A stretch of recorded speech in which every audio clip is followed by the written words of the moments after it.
ხოლმე მშვიდობიან მოსახლეობას და როგორც კოკოითი ამბობს ხოლმე მშვიდობიან მოსახლეობას. Ახლავე გაიგებთ.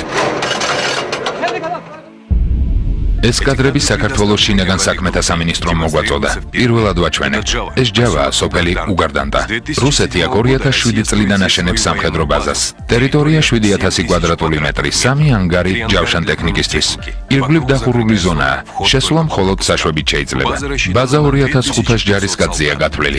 რუსეთის ჯარების შემოჭრა აქედან დაიწყო. აქ განთავსებული იყო артиლერია, ჰაერსაწინააღმდეგო დანადგარები და 10 სამხედრო ვერტმფრენი.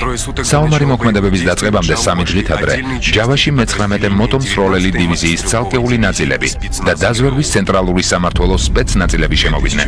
2008 წელი ცხინვალი, გარეუბანი ბამი. აქაც აშენდა ბაზა 2000 კაცზე. ოფიციალურად ბაზა დევნილთა რეაბილიტაციის ცენტრად გამოაცხადეს, მაგრამ ტერიტორიაზე უცხო პირთა შესვლა აკრძალულია. მაშასე, პლაცდარმი მზად არის. ომის დაწყებაც შეიძლება. 2007 წელი.